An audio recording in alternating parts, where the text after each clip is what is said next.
All over, silly mistakes. Maybe taking the first shot a little bit too early in the shot clock. Just not doing what we did that brought us back into the game. That's really it. I can't really name anything specific. I'm still kind of processing the whole game. What did the conversation look like after falling into it? A lot of emotion from coach, a lot of emotion from our freshman JB, a lot of emotion from the rest of our coaches. Basically, everybody's point was you have to want it. There has to be a will, and you just have to fight. You can't get angry in life, especially just going against a good team like Kansas. We're going to face adversity. So if we don't fight and hit back, then we're going to go down. We're going to go down swinging like we did. So we got to fight. Seth, what was that? Was that surprising to hear JB come in there like that? Because Jalen said the same thing, and I mean, it's kind of surprising for me. It's his second game in college, but I mean, JB, he's been a talkative kid this whole time. Okay. You know, he came in the game, made a really big play at the end of the game, so his emotions were fired up and he was ready to go. And I don't think we were at the level of his emotions that we were, and you know, he realized that and he snapped. And, I mean, we absolutely needed that, so I love that he did that. Yeah. Were you kind of like, he's right? Absolutely. You know what I mean? Absolutely. I mean, we weren't playing hard. We weren't playing with a will and one, two. We weren't executing what we needed to execute. Everything that he covered, he was absolutely right. Seth, what's your main takeaway from the game like this? I mean, high-level basketball, 2 blue gloves. How has this helped you guys moving forward? What's your main focus moving forward? We get to learn from our early mistakes that we made in the game, from our mistakes that we made, you know, kind of later in those last couple minutes of the second half. But we're going to be a very good basketball team.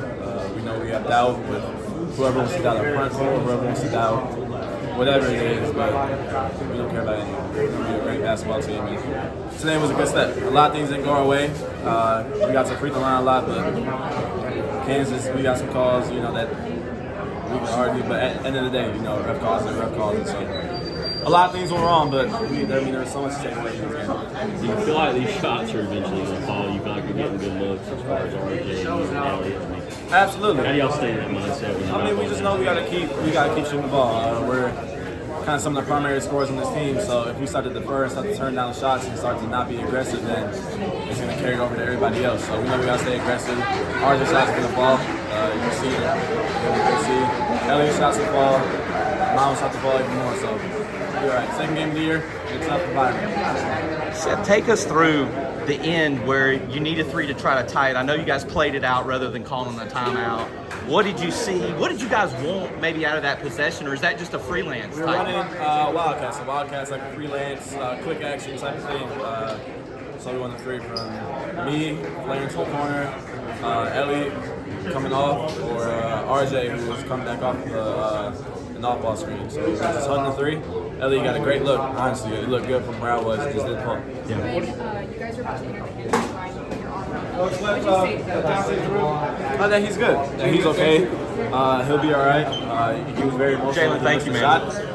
And I think he just kind of let his emotions get the best of him in that moment. Rightfully so. You know, if I miss that shot in that moment, I might have the same reaction. But that's just what teammates are for. You know, I've been Elliott's really good friend, and I've been his teammate, his supporter for 2 years now. So I see him upset. It's my job to go comfort him. What do you think you've learned about yourselves, especially in the second? That we're going to be a really good team. As long as we fight and we play with the will and 1-2 each and every second of the game, which I know we can, we're going to be great. So, lost the game, disappointed that we lost, but, you know, there's a lot of good things to take away. And Coach talked a lot about toughness in halftime. Absolutely. Do you remember specific numbers like you said? He said we got to be tough, we got to win the fight, we got to play with emotion, we can't just be on the court with a straight face the whole time. You know, he got really emotional in the locker room, and it's us, he was absolutely right. We were playing, I won't say nonchalant in the first half, but it wasn't one of our best halves at all. You know, probably at the end of the season, be one of our worst halves all season. With just our emotion, with our will and 1-2, and just our attention to detail. So all that plays when we win the fight. And you wanted to play here, specifically at this place for a reason. What do you think that reason was? That's a great test, playing at probably the most hostile environment in college basketball. One, playing against the number 1 team in the nation. You know, playing against a really talented front and back court. I mean, all the factors go into it. So we wanted to come here, we wanted to just test ourselves and see what we can do. And I mean, we lost, but I'm proud of the fight that, you know, me and my team put up. Does this feel like a bigger Duke in terms of a place to play, or how would you A bigger sort group? of No, this is describe it? Kansas. This is Kansas. That's how you describe it. It's Kansas. Duke, smaller, hostile still, but this is Kansas. You know, it's, Okay, I just didn't know if it compared at all. yeah, no, not to me. Not to me. It's different. It's different. Duke is more of a comfort because they're in our conference, you know, I guess. But yeah, this is different. Combined, not a great shooting game from you, Elliott, and RJ, but you guys are ahead with 3 minutes left, and you guys continue to attack and play with great confidence. What does it say about, A, the three of you and the team to be able to be in that position when you guys aren't super hot? Yeah, we know we can do it. Me, Elliott, RJ, we know no matter what, through a bad game, through a good game, we have to continue to stay aggressive because it's going to open up looks for other guys, and it's going to continue just to open up looks for us. And then it shows the depth of this team, you know, how much guys can step up. I've seen, you know, this type of J-Wood performance in practice, you know, the gym, whatever it is. I know you guys haven't been this, so it may have shocked you, but, you know, J-Wood doing what he did tonight didn't shock me one bit. He stepped up huge for us.